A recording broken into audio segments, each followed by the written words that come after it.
Well, it's Thursday and heading off to Cairns as per usual. Last week it was very nippy in the morning. I actually had to get there a bit earlier. This is actually just after 11, so it's much later in the morning and substantially warmer, in spite of the fact it's only a 2-degree increase in temperature from 26 top of to 28. The mornings just aren't as cold as they were last week, so no need to have a wind cheater, that's for sure. So that's good. So I supposedly had a delivery of a new pair of shoes via Australia Post on Tuesday. I was home all Tuesday and no one knocked on the door. And they didn't even leave a note in my letterbox to say, you know, that I need to collect the shoes from the local post office.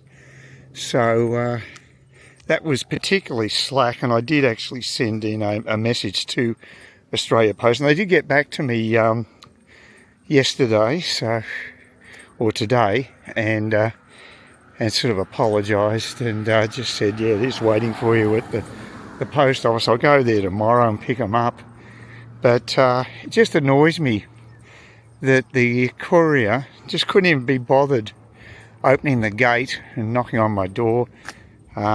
Just the gate was open, they could have come in. They just made no effort, because I was in the front room, I was in the lounge. It's not like I was out in the back of the house or anything. So yeah, it's damn annoying when that sort of thing happens. So I'm stuck with my old shoes again today. I still might have worn the old shoes anyway. The only downside of these shoes is that they're hard to slip on. They've got very high backs, and I have to sort of wiggle my each foot into the shoe, so it's a bit of a task, but it's okay. I may end up turning my neck around 180 degrees after the medication. Today I'm getting a double dose. It's on a new formula, so could be salivating and going crazy and whatever. Hopefully not. Hopefully there'll be no major side effects, but yeah, so I'm going to have some new poison into me today, so we'll see how that goes. And that means I only have to front up there every fortnight, so that's an improvement. Rather than weekly, I'll be free for a couple of weeks, so it'll feel like a holiday. So as much as I'll miss the wonderful bus trip here, it's quite overcast today actually, almost threatening rain. So yeah, I'll be on a fortnightly schedule, a fortnightly rut rather than a weekly rut. So hopefully that's an improvement. It would be nice to go OS. I spoke to someone who's actually in Cambodia now, one of the guys I met in Da Nang, and they're getting around. And the other one's still over in Southeast Asia. I don't know why he'd want to go back to England. He doesn't have to. He can work remotely, so why would you? Although it is summer in England, I suppose that's one thing. But, you know, it seems as though a lot of people aren't that enthralled with the place. Wow, what a day of confusion. I turn up to the hospital expecting that I won't be back there for 2 weeks. And at the end of the session, everything went smoothly and pretty fast, so that was good. But then I get they contact pharmacy because I need to get my diary updated with the new dates, and they said, "Oh, no, you got to come in next week. You're still on the old treatment." So I don't know when I'm going to switch to this fortnightly between treatments. So it's just crazy. You know, the communication's terrible. And I've lost faith. I don't know what's going to happen next week. Anything's possible. I'm starting to think that maybe Australia Post couriers are actually running the hospital, because it's not good. Well, I'm heading off to the Coastwatchers shopping centre, just where the Australia Post Office is located, to pick up shoes that should have been delivered to my address on Tuesday but weren't. So I'm going to take the opportunity of getting a bit of exercise to go over there before I get picked up by Sid to go down to the Palm Cove pub, which I'm looking forward to. So that'll be good. I haven't actually done a follow-up of since that horrific explosion of the Starship. I don't know, about 3 weeks ago now, I think it was. SpaceX are going to try to salvage the situation because apparently the Massey's test site, which is a few kilometres down from the Starbase, was just totally devastated and will take an estimated 3 to 4 months to be rebuilt. They still haven't removed all of the debris from the explosion, so there's so much work to be done. However, they've come up with a workaround to continue on with the testing of the last two Block 2 Starships before they switch to the new Block 3. They're going to modify the launch pad so that it can be used for cryogenic testing of the tanks prior to setting it up into orbit again, or close to orbit. That way we may be able to see a launch within about a month's time, which will be a little bit better than having to wait 4 to 5 to 6 months, which is what the timeline was looking like. So it may be possible even in August to have a launch. So they've already started the process of modifying it, putting in a temporary stand on top of the major launch stand, so they can do these tests. But the cryogenic tests require different plumbing to go into the rocket, so they have to get that all rearranged. But apparently they're making good progress. So good luck to them, because it is very frustrating to see SpaceX have such a shocking year with mishaps. It's just very un-SpaceX-like. You would expect their engineers to be better than that. But, you know, sending a rocket into space is difficult. And unlike Jeff Bezos, at least Elon Musk does have some urgency wanting to do this. Now, the other issue that Elon Musk has at the moment is with his full self-driving. They just completed the Austin trial, but it was only a couple of dozen invited people who were passengers in the robo-taxis in the Austin area, and it was a very limited area that the taxis could operate in. So this is the same system that Waymo used when they started, and they also had a safety driver in the front. So it really didn't prove much, and there was still a few mishaps. And whereas Waymo has got a fully self-driving system set up in a number of cities, also in predetermined areas, so it's all been mapped out for them previously. However, they have been charging people to use their service like a normal taxi, and apparently it's had a major effect on the number of people using Uber and other ride services. They've lost a lot of business in those markets. So Waymo seems to have it worked out. I mean, we are talking about Google here, who's the company behind them with all the software and what have you. They certainly know what they're doing, and but Elon Musk believes that he can just get by without all the extra tech involved with Waymo, and just use cameras to basically provide the information for a driver, a robo-driver, that is. The trouble is, apparently there's a few glitches with that software.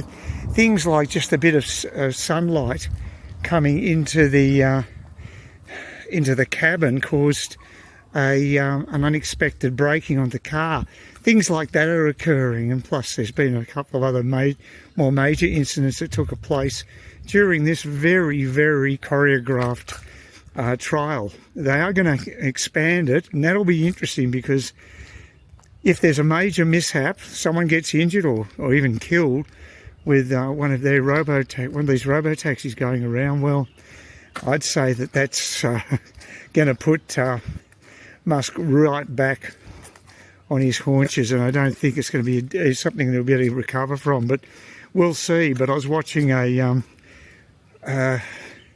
Tesla fan site. They would hate me referring to them that way because they probably think they're being incredibly objective about what they're doing, but I don't think they are.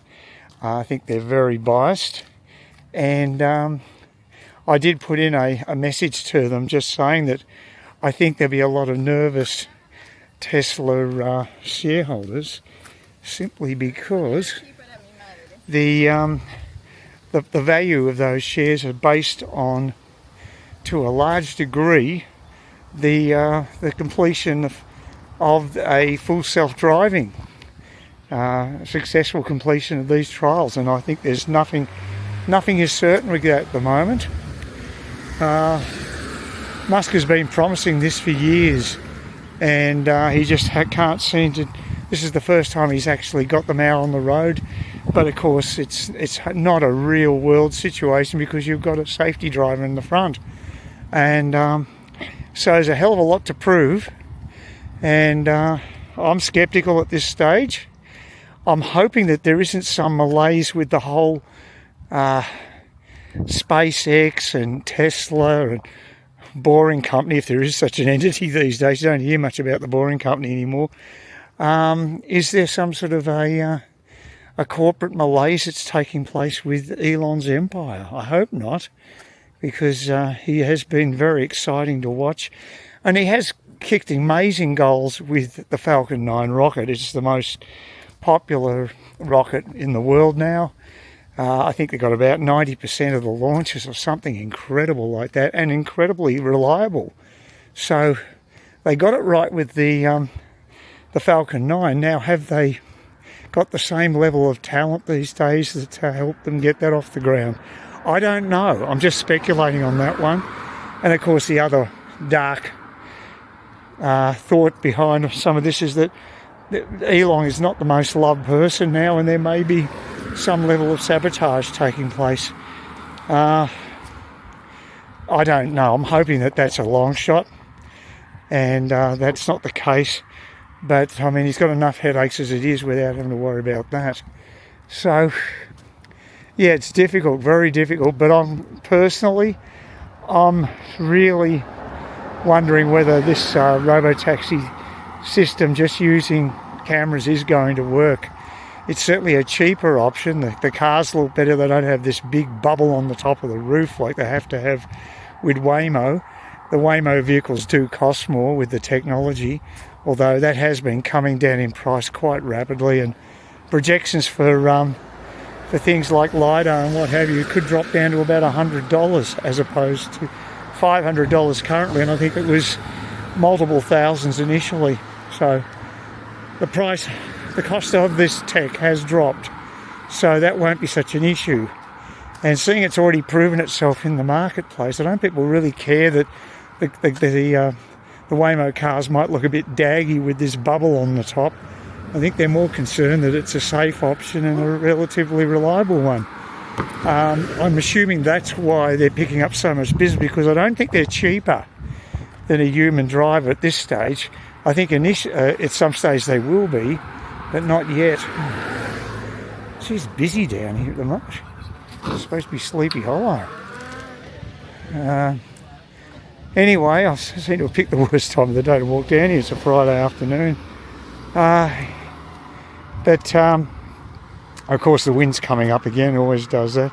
Yeah, so it's a bit of a worry, but I haven't done an update on the SpaceX thing, and I'm hoping that at least they'll be able to get back into qualifying those last two Block 2 Starships, so that they can then line them up for a couple of launches and hopefully successfully re-enter the atmosphere and test those heat tiles. That's what we're all waiting for, but we'll see. Kids on the scooters, they're everywhere around here. It's still school holidays too. I found that out yesterday when I went on the bus. It was very busy. And by the way, I did have a bit of luck with the buses yesterday. When I got out of the hospital, I got a bus in about 2 minutes after I got to the stop, and then I was able to get the 110 bus from Smithfield where I did my shopping. Oh, the other thing with the shopping too, which was quite good, is I went. There isn't an official express lane at the shops now that they've done their renovations, which I think is a bloody stupid thing. They should have a sign up saying this is an express lane, but it seems to be operating as an express lane anyway, because traditionally they had that same woman on who I think is a bit of a battle axe. She not the cheeriest woman on earth, but she always seemed to have that particular lane to herself, to that particular checkout. And even though it's not specified to be an express one, I noticed all the people lining up there didn't have that many groceries, so maybe it's just known by the locals that, you know, you don't come in with big baskets full of stuff or big trolleys full of stuff. But what happened was that so I bought all this stuff, and I bought some cakes that were quite tasty too. They were sort of a pastry sort of with an apple and cinnamon, and they were, yeah, very nice. The thing is that they had this new guy on doing the checkout, and he couldn't scan it, so he showed it to the battle axe, as I call her, which is probably very unkind, but she just sort of said, "Oh, don't worry about it," and they just put it in my bag without scanning it, so I got a freebie. So it was about $3.60 saved because of that, so that was great. And I got the 110 bus from the bus stop at Smithfield, which is always a colourful place. Well, not always, but it was yesterday. I was just there's a whole lot of people waiting for the bus, and this guy came along. This young guy just walked past the bus stop with his Alsatian German Shepherd, and he passed a couple of words to someone waiting for the bus, and then he started to just spew out a whole string of expletives. I think he was having a go at the bus company or public transport or whatever, I'm not sure, but he was just a dickhead, basically. I'm glad he wasn't getting on the bus. I'm a bit worried he's got a potentially dangerous dog, though. Someone like that shouldn't be in charge of an animal that can cause danger to others, in my opinion. But anyway, so I got on the bus without any great incident and got off at the usual place at Cook Highway. I didn't feel like walking home, so I did wait around, and as it turned out, my bus, the 111, took only about a minute to arrive after the 110 had pulled out from the bus stop, so perfect timing. Other weird thing is, I flashed my ticket to the bus driver, and he didn't even sort of say, "Oh, where are you going?" Because usually they ask you, because I always think you must be someone who wants to go to Palm Cove, and they don't want you mouthing off of them when they end up in Kawara. But he didn't say anything, just let me on, so that was unusual. But yeah, so I got back home about 3:30, which wasn't too bad considering I had a 12:15 appointment, and I got my shopping done as well, so it was very quick.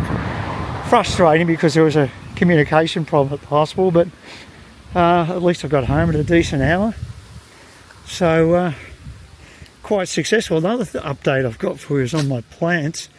There are a number of them that are underperforming for sure, but the ones that are going gangbusters, especially right now, are the passion fruits. And I wouldn't mind having some passion fruit, but I don't know whether it'll create the fruit for me. We'll see. But it's certainly going gangbusters with growth, and there's a couple there that really do need to be on a trellis now, because they've exploded. There's one that's about 1/2 metre tall now, maybe more, might be closer to 1 metre actually, and I've had to put a piece of wood there, but I've got a trellis up the back there. I might move them there. I just hope there's enough light for them. Yes, they're doing extremely well, so at least some of my plants are going okay. I don't know what I've done to upset the capsicums. They just don't want to grow, and that was my stalwart in the past. They've been ones that I've really had no problems cultivating, but not this time. So what I've got a whole lot of capsicum seeds off capsicums I just bought to make up a sauce for spaghetti, and I'll plant them and see if they germinate. They should do. I think they have in the past, but I've got store-bought ones as well, and they haven't done a damn thing. So very unusual. I don't know what's going on there. And I do have some tomato plants growing, but again, they're not tropical varieties, so I don't think we're going to have much luck with it. I was hoping, because I planted stuff early this year before winter, that I might have more success, but it doesn't seem to have made much difference, quite frankly. So, and I'm trying to save my... I've got the hot chili plants. They got beaten about big time and need a crap load of water, and they're finally starting to recover. So some of my plants are sensitive to water, but others just can't get enough of it. And it has been pretty dry here. We've had cloud cover, but not much rain. So, wow, look at that. Geez, they're moving at quite a clip. Oh, you probably got that out of frame, unfortunately. Yeah, it's a skateboarder down the corner there. You can see him now, probably. Yeah, really moving. It is a quiet street, but again, not wearing a helmet. And that's the danger, isn't it, if you come off and you don't have head protection. But we don't have cops up here at the moment. Maybe LNP's training them at the moment. I think they've got a big push on to get some, because the youth crime situation is supposed to be pretty bad in Cairns itself. Don't think it really affects us up here, but Cairns is like a different city. So yeah, anyway, I've covered most of the distance. It's been quite windy. Hopefully you can see the audio's okay. It's pretty good, this camera. And yeah, I've got to get out on the beach, don't I? That's just something I've been putting off, so I'll have a beach walk soon, I promise. Oh yeah. We're waiting in anticipation for the meat tray draw. It should have been done by now, but they're being a bit slow tonight. We did get ourselves a couple of free snags, but we want to make sure that we have 6 losing tickets, because every other week we have not had any luck with these raffle tickets, and I don't expect it to change today. So hopefully we've got 6 perfectly losing tickets, and so we can go home satisfied. Okay, it's a beautiful sunny Sunday morning around 9:30, 10 o'clock. Just want to show that I'm not a total incompetent when it comes to growing plants from seeds. Now these are creep, as you can see, are doing rather well, and there's quite a few of them, and they're all very healthy. By the way, that one right in the middle of the frame now is actually my ginger plant, and that is also doing well. But these ones are doing extremely well, and that's quite encouraging, because I want the fruit from them. And these ones here are this stuff is actually the Vietnamese spinach, and you can't. Oh, sorry, no, it isn't actually. That's the Vietnamese spinach here. Sorry, I lie. This is the Vietnamese spinach, and it seems fairly healthy. There's also, this is the other variety of a tropical green plant, which wasn't doing as well until I totally saturated it with water. You can't overwater it. So, and I've got tomato plants growing as well. I've got to cull them out and fix them up. I'm about to road test a new pair of Jack and Jones runners that I got from eBay, and but as you can see, some of my plants actually are growing well, especially that one. I had to put it up really high. It really likes to creep, and it's incredibly healthy, so it's a good sign that I might actually get some nice tasty fruit develop from these plants. You never know. Can only hope. I've just changed the gimbal settings too now, that should actually follow the camera as I walk along. Being a blind bastard, I found it difficult to find the settings. I just read this one. This one's supposed to go with the movement of the actual camera, so hopefully we won't be looking at any more treetops. Walking down here on a Sunday is not my ideal situation, but I've been putting it off so long I thought I've got to pull my finger out and get it done.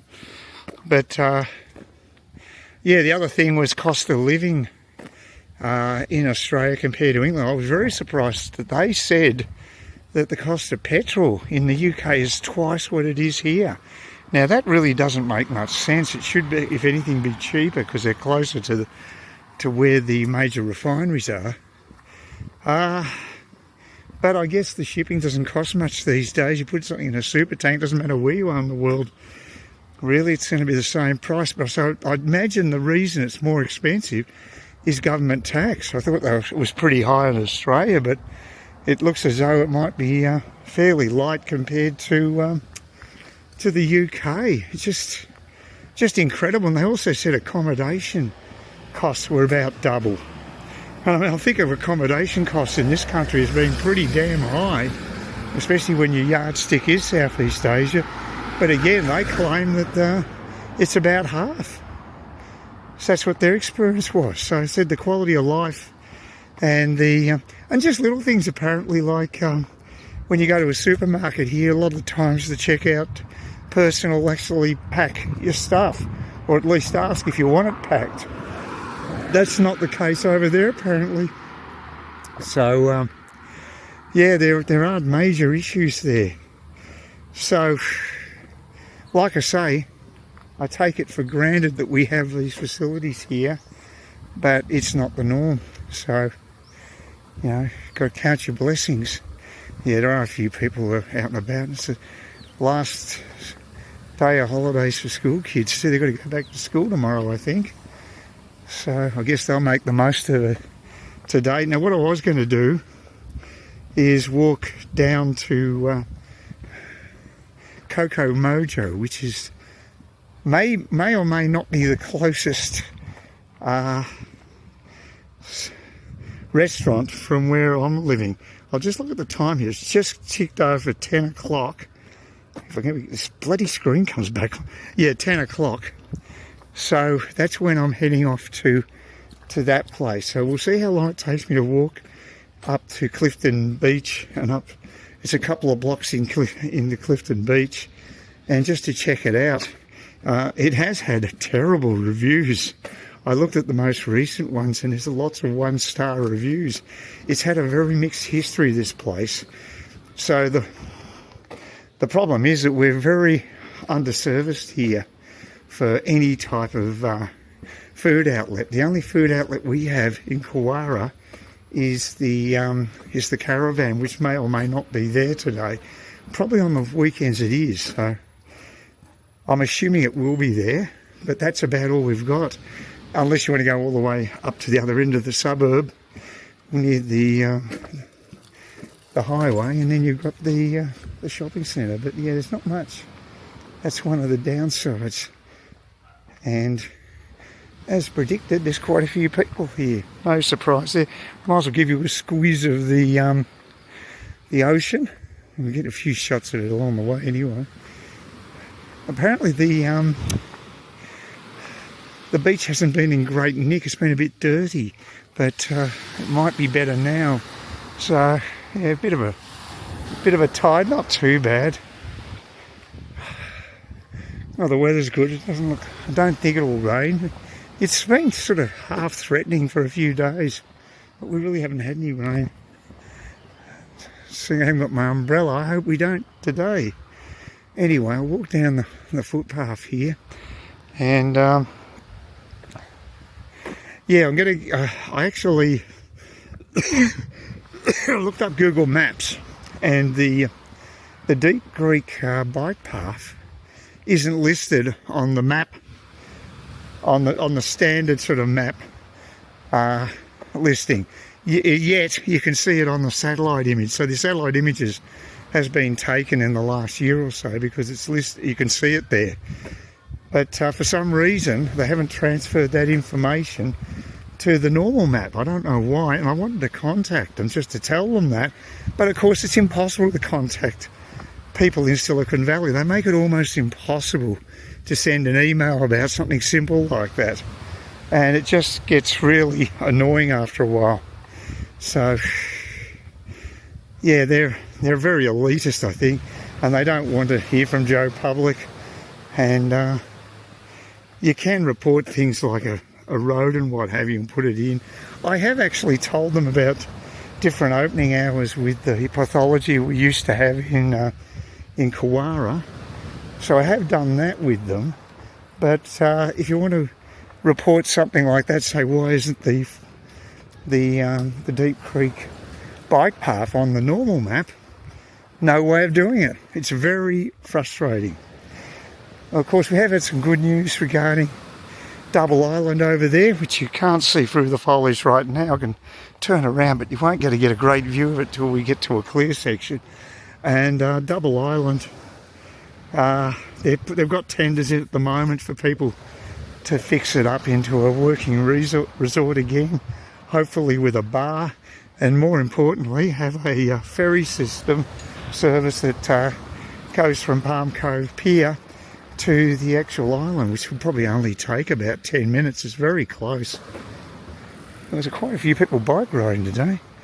Well, I guess it's perfect weather. This time of year is good. Well, there's Double Island. You can get a clear view of it now. So it'll be great if we can actually get over there and check it out, because I think I will. I mean, it's perfect for locals. So I can only hope. It's quite dry here. You can tell that there hasn't been much rain. I have to water my ferns every second day to keep them in decent nick. So I actually got my latest water bill. It wasn't bad. It was $45. One of the few things that wasn't that expensive. I'm still in credit on my power bills. My latest bill was $133 for the month, which I guess is low by most people's standards. But it's definitely double what I used to pay. And I'm still in credit. They actually added an additional credit, so I won't have to pay the next bill, but the one after I might be back in reality and having to start to pay for my utilities again. Again, I don't agree with governments doing all this, paying these bills. They're just trying to disguise the pain. But the reality is they've chosen an expensive form of energy generation, and they're trying to disguise it because they know politically it's not good. Although you wonder, because Albanese got in very, very comfortably in the last federal elections. People don't seem to care about the cost of living. Although, apparently Dutton ran an abysmal campaign. Again, I didn't watch any of it. I don't want to. I guess I'm OD on politics, especially with YouTube. It's just so easy to be swamped by it. Yeah, another little annoyance that I want to get off my chest is about Coles. I'm very happy with their grocery delivery service. It's very well run, so kudos to them for that. But one thing that does bug me about them is that when you go on their website and you look for items, they have messages saying not available. And thinking, well, if it's not available, don't put it on the website, just pull it. But they don't do that, and the same applies with Liquorland. You'll see a lot of items of grog that have either not available or caveats on whether they'll deliver them or you can pick them up or whatever. There's lots of... It gets very complicated and messy. I just wish they'd streamline the whole thing, but it really...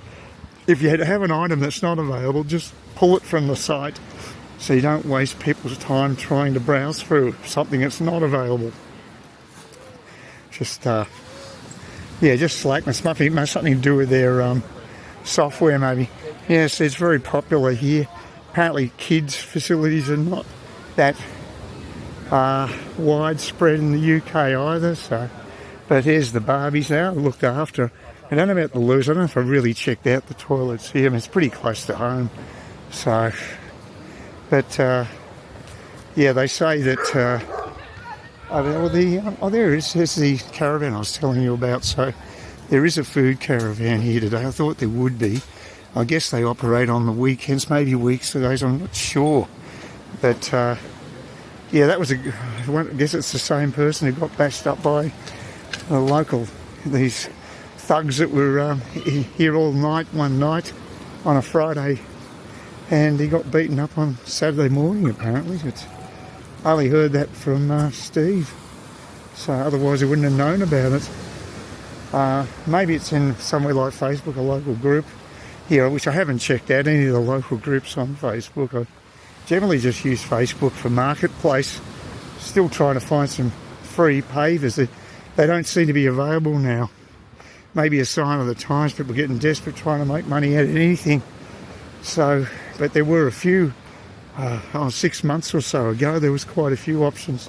I did try to pick up some, but the guy didn't get back to me when Dale was still around so he could pick them up. So just bad timing.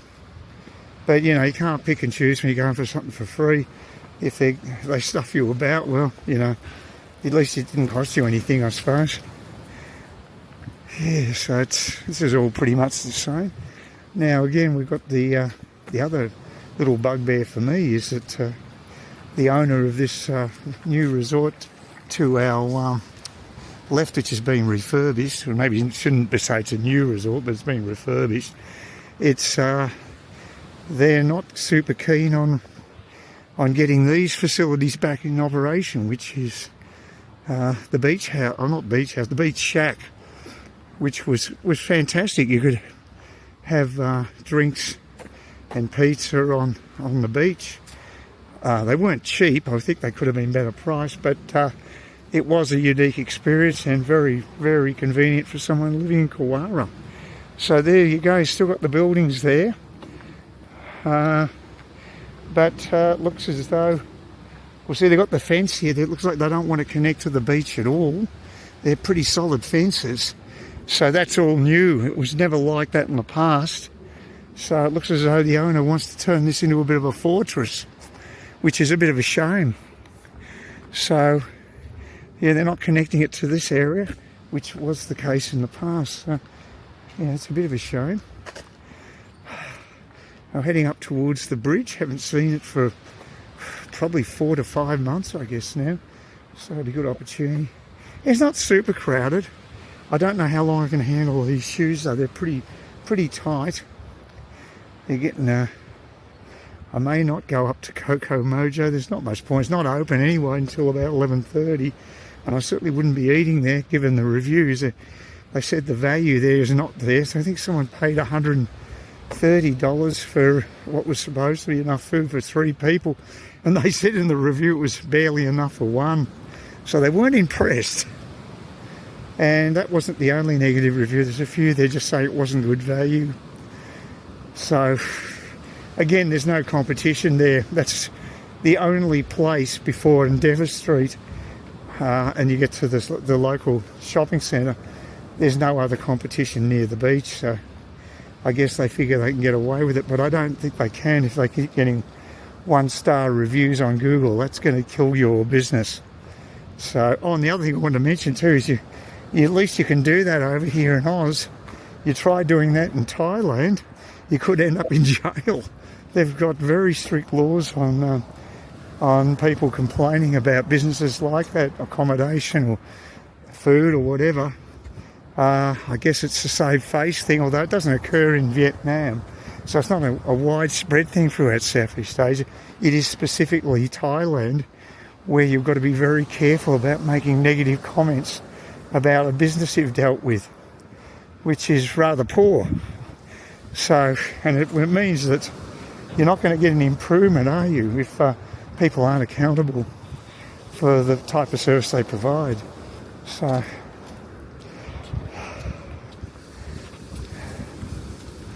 yeah, it looks quite nice over there now. There hasn't been much rain for a while, so I guess that should be a fairly low water level, but yes, not bad. You should get a decent view. Yep, I'm getting decent framing, that's good. It's much better. There might be people fishing down there. There's a couple of people down.